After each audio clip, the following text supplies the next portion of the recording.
Hello to everyone. Welcome back to Learn English with Mohan. இன்னைக்கு இந்த வீடியோவில் என்ன பார்க்க போகிறோம் அப்படின்னு பார்த்தோம் அப்படின்னா the difference between along and through, above and over, below and under, between and among, before and after. So இந்த சேனலுக்கு நீங்கள் புதியவரா, please subscribe this channel and hit the bell button to get more updates. Okay, let's get started. Okay, the difference between alongக்கும் throughக்குமான difference அப்படின்றத பார்க்கலாம். So along எங்கே use பண்ணுவோம் அப்படின்னு பார்த்தோம் அப்படின்னா for following a line of specific movement, ஒரு ஸ்பெசிஃபிக்கான ஒரு மூமெண்ட்டை ஃபாலோ பண்ணுறோம் அப்படின்னா அங்கே அலாங் யூஸ் பண்ணலாம். அதாவது இந்த பாதையின் வழியாக, இந்த சாலையின் வழியாக, அந்த ஒரு ஸ்பெசிஃபிக்கான ஒரு மூமெண்ட்டை நம்ம சொல்கிறோம் அப்படின்னா அங்கே அலாங் அப்படின்றத யூஸ் பண்ணலாம். For example, a man walked along the side of the river. A man walked along the side of the river. So அந்த ரிவர், அந்த நதியை ஒட்டிய கரை. ஸோ அந்த கரையின் ஓரமாக அந்த மனிதன் நடந்து போனான் அப்படின்றத தான் இங்கே சொல்கிறது. ஸோ த ஸ்பெசிஃபிக்கான ஒரு மூமெண்ட், ஒரு லைனை ஃபில் பண்ணி அந்த ஸ்பெசிஃபிக்கான ஒரு மூமெண்ட் இருந்தது அப்படின்னா அங்கே அலாங் அப்படின்றத யூஸ் பண்ணலாம். A man walked along the side of the river. அப்போ த்ரூவை எங்கே யூஸ் பண்ணலாம் அப்படின்னா for movement in a 3-dimensional space from one side to other. ஒரு 3-dimensional வேல நம்ம சொல்கிறோம் அப்படின்னா அங்கே வந்து த்ரூ அப்படின்றத யூஸ் பண்ணலாம்.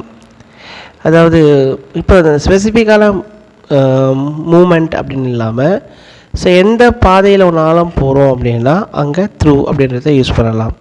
For example, hunters walked through the forest. So hunters forest உள்ள வாக் பண்ணுறாங்க, என்டர் ஆகிறாங்க. அவங்களுடைய என்டர் ஆனதை பார்த்தோம் அப்படின்னா 3-dimensional வியூவாக இருக்குது. அவங்க ஒரு ஸ்பெசிஃபிக்கான ஒரு மூமெண்ட், அதாவது குறிப்பிட்ட ஒரு பாதைன்னு இல்லாமல் எந்த டைரெக்ஷனாலும் அவங்களுடைய மூமெண்ட் இருக்குது அப்படின்னா அங்கே த்ரூ அப்படின்றத யூஸ் பண்ணலாம். Hunters walked through the forest. Okay, the next the difference between above and over. அபோவ்னாலும் என்ன அப்படின்னாலும் மேலே தான், ஓவர் அப்படின்னாலும் மேலே தான். அப்போ என்ன டிஃப்ரென்ஸ் அப்படின்றத பார்த்தோம் அப்படின்னா அபோவ் எங்கே யூஸ் பண்ணலாம் அப்படின்னா there is no movement. So எந்த விதமான மூமெண்ட்டும் இல்லாமல் ரெஸ்ட் ஆஃப் த பொசிஷனில் இருக்குது அப்படின்னா அங்கே அபோவ் அப்படின்றத யூஸ் பண்ணலாம். For example, the TV is fixed above the table. So TV அந்த டேபிளுக்கு மேலே பொருத்தப்பட்டிருக்கிறது அப்படின்றது தான் மீனிங். இங்கே பார்த்தோம் அப்படின்னா ரெஸ்ட் ஆஃப் த பொசிஷனில் தான் இருக்குது. அப்போ இங்கே அபோவ் தான் சொல்லணும். அப்போ ஓவர்ஸ் எப்போ சொல்லுவோம் அப்படின்னா தேர் இஸ் மூமெண்ட். ஸோ அந்த ஒரு ஆக்ஷன் மூமெண்ட்டில் இருக்குது அப்படின்னா அங்கே ஓவர் அப்படின்றத யூஸ் பண்ணலாம். For example, migrating birds fly over tall buildings. So அங்கே அந்த பேர்ட்ஸ் எல்லாமே பார்த்தோம் அப்படின்னா அந்த உயரமான கட்டிடத்துக்கு மேலே பறந்துட்டுருக்கு. So migrating birds fly over tall buildings. So இங்கே ஆக்ஷன், அந்த பேர்ட்ஸுடைய ஆக்ஷன் பார்த்தோம் அப்படின்னா மூமெண்ட்டில் இருக்குது. அப்போ இங்கே ஓவர் தான் யூஸ் பண்ணணும், அபோவ் சொல்லக்கூடாது. Okay, the next the difference between below and under. So பிலோவும் அண்டரும் எங்கே யூஸ் பண்ணலாம் அப்படின்றத பார்த்தோம் அப்படின்னா பிலோ அப்படின்றது பார்த்தோம் அப்படின்னா there is no movement. So எந்த விதமான ஒரு மூமெண்ட்டும் இல்லாமல் ரெஸ்ட் ஆஃப் த பொசிஷனில் இருக்குது அப்படின்னா அங்கே பிலோ அப்படின்றத யூஸ் பண்ணலாம்.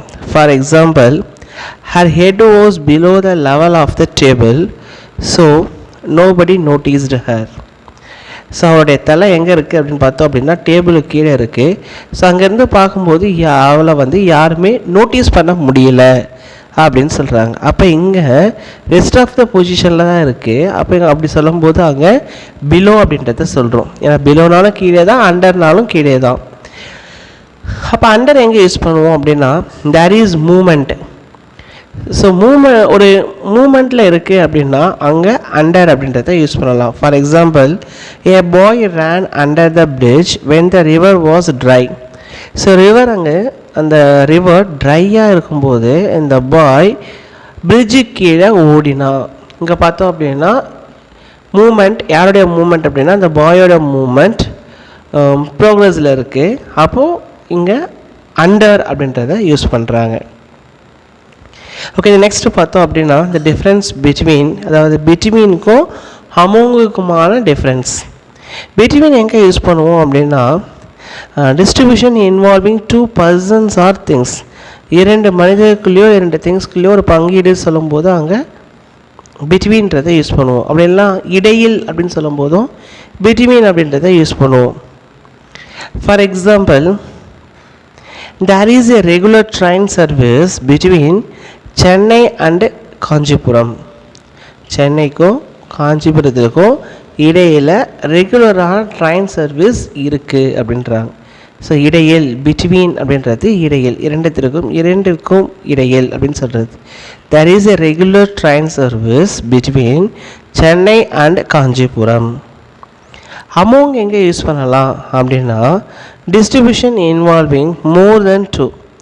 2 பேருக்கு மேலே ஒரு டிஸ்ட்ரிபியூஷன், ஒரு பங்கீடு இருக்குது அப்படின்னா அப்போ அங்கே அமோங் அப்படின்றத யூஸ் பண்ணலாம். For example, the 5 students shared the prize money among themselves.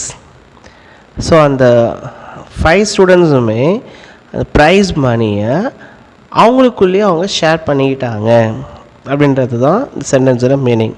The 5 students shared the prize money among themselves.